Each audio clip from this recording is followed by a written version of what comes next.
Have you ever felt like everything was going wrong all at once?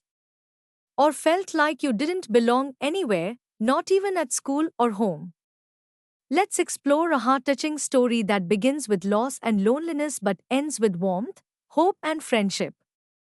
My first year of high school was nothing like I had expected. In junior high, I was confident, well known, and surrounded by my friends. I had earned the respect that came with being in the senior-most grade. But all of that vanished when I entered high school. Suddenly, I was a freshman again, just another face in a huge crowd.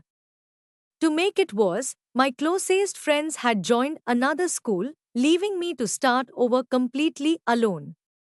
I missed everything about my old school, my friends, my teachers, even the familiarity of the building. I would often go back to visit my old teachers, seeking comfort in familiar faces. They encouraged me to give my new school a chance, telling me I'd eventually fit in. Though I wasn't convinced, their words gave me a bit of hope.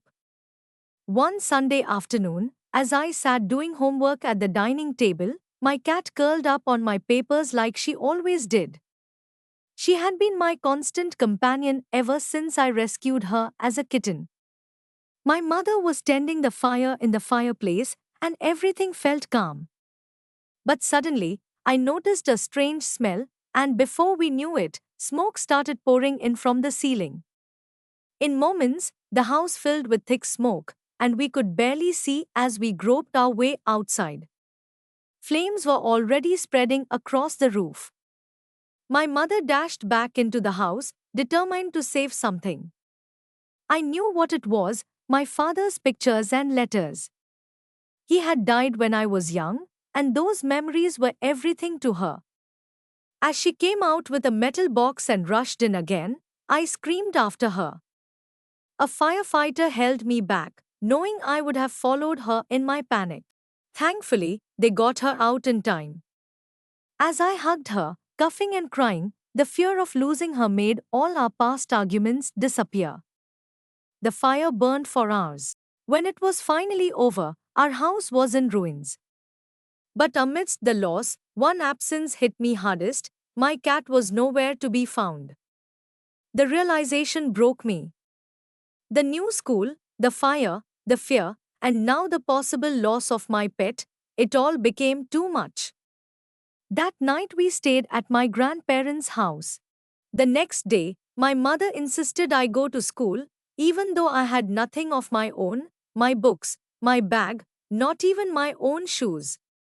I felt embarrassed and invisible, completely out of place in clothes that weren't mine and a heart that felt too heavy to carry. At school, I walked through the halls like a ghost, surrounded by people I didn't know and who didn't know me. The weight of everything I'd lost felt unbearable. I didn't want to grow up if this was what life was going to be like. After school, I returned to what remained of our home. The damage was overwhelming. The only things left were a few documents and photographs my mom had saved.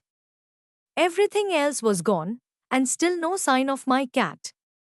My mind kept going back to her, a small, trusting animal who used to curl up in my pocket when she was little. It broke my heart to think she had been scared and alone. That week we moved into a small apartment, and every day I visited the old house, watching the debris being cleared, hoping, just hoping, for some sign of her. But she was gone. And at school, everyone knew what had happened. I felt exposed, ashamed, like I was under a spotlight for all the wrong reasons. Then one day, something unexpected happened. At school, students I didn't even know started behaving strangely, rushing me, urging me toward the gym. Confused, I walked in to see a long table filled with gifts, school supplies, clothes, and handwritten notes. My classmates had come together to collect things for me.